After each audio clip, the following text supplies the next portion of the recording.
Hello everyone.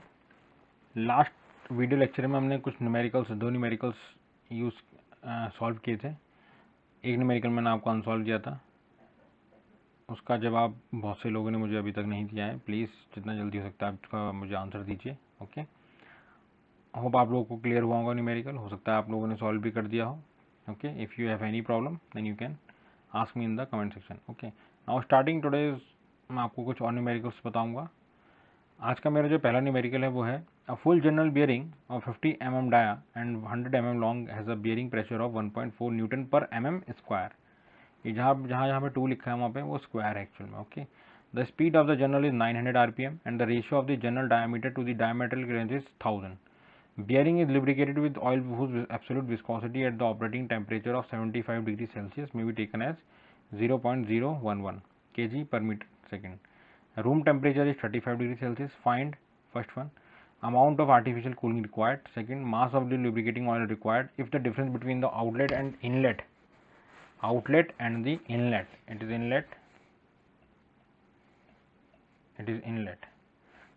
inlet temperature of the oil is 10 degrees Celsius. Take specific heat of the oil as 1850 joule per kg per degree Celsius. Now starting with the solution, हम solution से start करते हैं इसको।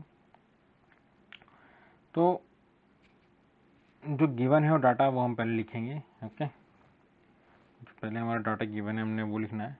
तो data की बात करें तो स्मॉल डी गिवन है 50 mm, कन्वर्ट किया है 0.05 mm मीटर में।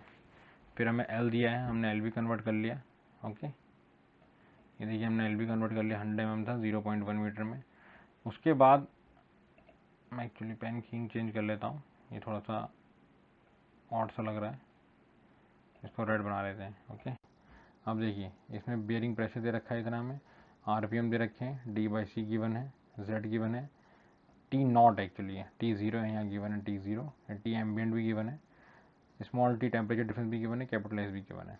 तो सबसे पहला है हमारा amount of artificial cooling required.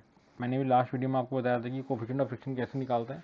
इसका सिंपल फॉर्मूला होता है mu equals to Z 33/10⁸ Zn/P d/c। Okay, plus K. अब मैं आपको इसमें भी एक बार लिख देता हूँ इसको, फॉर्मूले को मैंने वहीं से कैलकुलेट की है वैल्यू। म्यू इक्वल्स टू 33/10⁸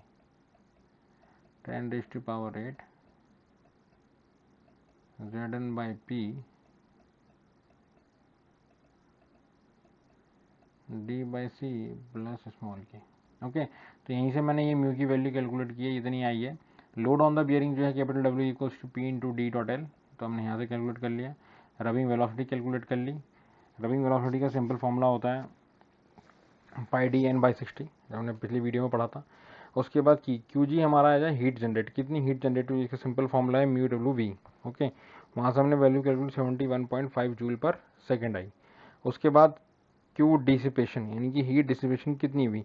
तो अगर हीट डिसिपेशन का फॉर्मूले की बात करें तो इसका फॉर्मूला होता है C A, capital C A T V minus T A. अब ए तो हमारा निकल जाएगा, T V minus T A का फॉर्मूला पता ही है आपको, half T naught minus T A हो जाता है। किसी भी फॉर्मूले की बात करें तो ये देखिए T B minus T A का फॉर्मूला सिंपल होता है 1/2 T naught minus T A. Okay, तो यहाँ से तो निकल जाएगा, बट सी की वैल्यू कितनी लेनी है। तो सी की वैल्यू बेसिकली अनवेंटिलेटेड बियरिंग के केस में 140 से लेके 140 से लेके 420 डिग्री वॉट पर मीटर स्क्वायर डिग्री सेल्सियस तक होती है। तो हमने इसकी वैल्यू जो ली है, सी की वैल्यू हमने ली है 280 वॉट पर मीटर स्क्वायर पर डिग्री सेल्सियस। ओके, तो हमने ये वैल्यू लेके सॉल्व करी है इसमें। ठीक है, हमने ये वैल्यू ली है इसमें। ठीक है, हमने यही वैल्यू लेके इसमें सॉल्व किया है, तो हमारा क्यू डी निकल गया। ओके, होप आप लोग को क्लियर हुआ होगा। उसके बाद हम डिफरेंस निकालेंगे कितना आर्टिफिशियल कूलिंग का रिक्वायर्ड है। उसमें सिंपल है क्यू जी माइनस क्यू डी, तो 43.5 जूल पर सेकेंड हमें रिक्वायर्ड है। ओके, अब उसके बाद आता है कितना लुब्रिकेटिंग ऑयल हमें रिक्वायर्ड है। तो उसका सिंपल फॉर्मूला है Q base T equals to M dot S dot T. M पता है, एस पता 1850 है, टी टेम्परेचर कितना दे रखा था 10 से ऊपर नहीं आना चाहिए, तो इतना आ गया। हमने ये माना कि जितनी हीट जितनी हीट जनरेट हुई उतनी हमारा लुब्रिकेटिंग ऑयल ले गया। तो जितनी हमारी heat Qg equals to heat generated by the lubricating oil and Qt equals to heat carried away by the heat taken away by the lubricating oil, या heat generated by the bearing equals to heat taken away by the lubricating oil. तो Qg equals to Qt हमने दोनों put कर दी value और वहाँ से मास निकाल लिया। तो हमारे मास की वैल्यू कितनी आएगी 0.23 kg पर मिनट। होप आप लोगों को ये क्लियर हो गया होगा मेरे ख्याल से। आपको न्यूमेरिकल हो सकता है क्लियर हो गया हो, ठीक है। नहीं हुआ हो तो मुझे प्लीज़ कमेंट सेक्शन में जरूर मुझसे पूछेगा। नेक्स्ट न्यूमेरिकल की बात करते हैं। हमारा नेक्स्ट न्यूमेरिकल जो है, a 150 mm diameter shaft supporting a load of 10 kN has a speed of 1500 rpm. The shaft runs in a bearing whose length is 1.5 times the shaft diameter. If the diameter clearance of the bearing is 0.15 mm and the absolute viscosity of the oil at the operating temperature is 0.011 kg per meter second, find the power wasted in friction. कितनी power हमारी friction में waste हुई।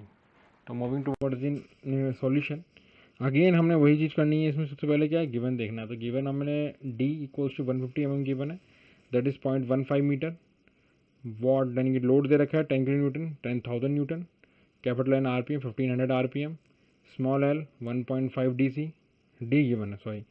सी की value हमें 0.15 mm दे रखी है। Capital Z 0.011 kg per metre per second दे रखा है। स्मॉल एल की वैल्यू आपको पता ही है, लेंथ जब निकालते हैं तो 1.5 D लेते हैं, तो हमने यहाँ से एल निकाल लिया। प्रेशर, बेयरिंग प्रेशर W/A होता है, W/A equals to W/A into ए क्या होता है, L इंटू डी। तो यहाँ से हमने 0.296 न्यूटन पर एम स्क्वायर निकाल लिया। ओके, ये जहाँ जहाँ 2 इस टाइप से लिखा होगा ये स्क्वायर में है एक्चुअल में। Okay, don't be confuse. फिर कोफिशिएंट ऑफ फ्रिक्शन का फॉर्मूला सिंपल हमारा क्या होता है, 33/10⁸ Zn/P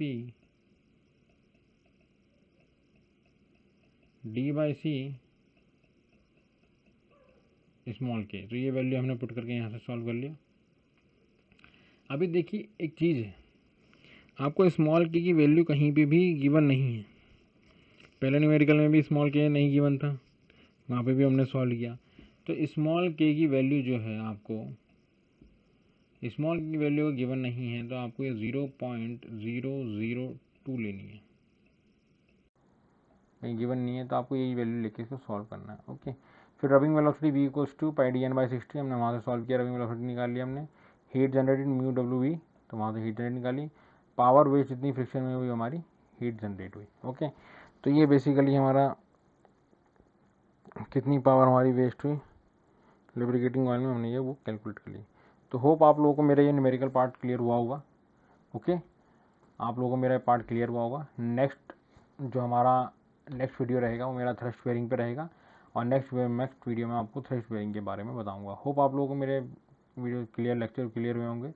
और मैं आपको डिस्क्रिप्शन बॉक्स में न्यूमेरिकल दूंगा एक, वो आपको सॉल्व करना है। Okay, thank you.